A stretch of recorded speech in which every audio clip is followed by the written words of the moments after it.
Tulo ka tuig og 5 ka bulan. Wa ko kiba og unsa kung ano man.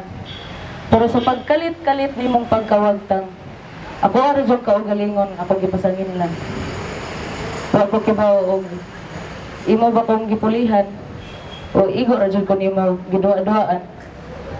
Ang ako ara jud gipaabot kay ikaw ra magud mismo ang niingon na tinud-an na ning ato.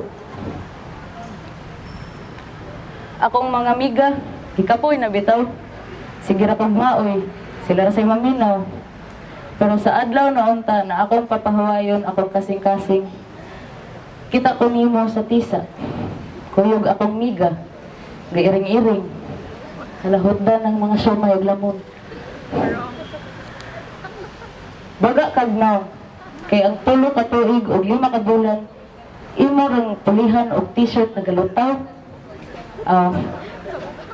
Ikay bahala. Hoy, balikay. O, din ang bruha, siglikay-likay. Imo na siya. Wala ko'y paki. Ikaw raman si makadiscovery. Nakana akong miga. Tunguna, lucky.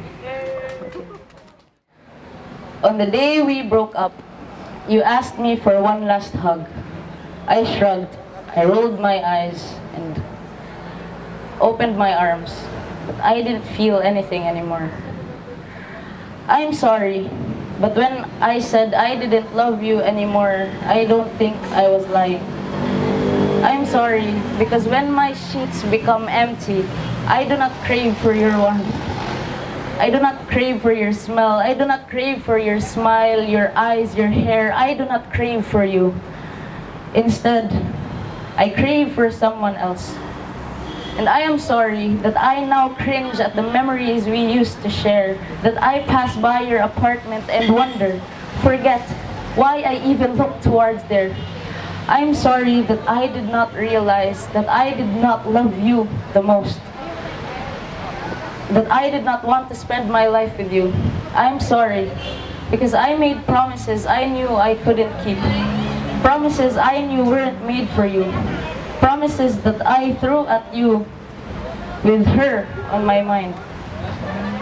I'm sorry that I broke your heart with the intention of mending it back together.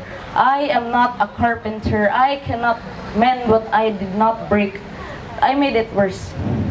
I'm sorry for making you think of raising a child with me, for giving you the impression that I wanted your dreams, for giving you the impression that I was not scared, that you were who I saw, that you were who I wanted to raise that child with.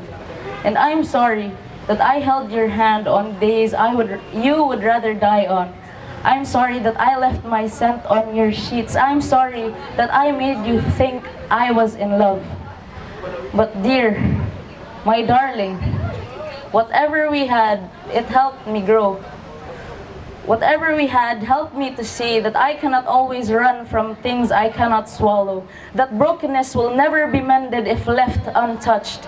You taught me how to fix things, that everything would turn out right if we just tried. But I'm sorry, because I never stopped loving her. I never will stop loving her. I'm sorry because I never wanted her out of my life. I'm sorry that I only realized that I wanted her back when I couldn't spend time with her anymore. I'm sorry for leaving marks on an already scorched body.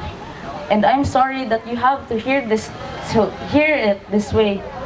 But dear, my darling, I'm sorry, because you will just be another story that I might just tell my kids about one day.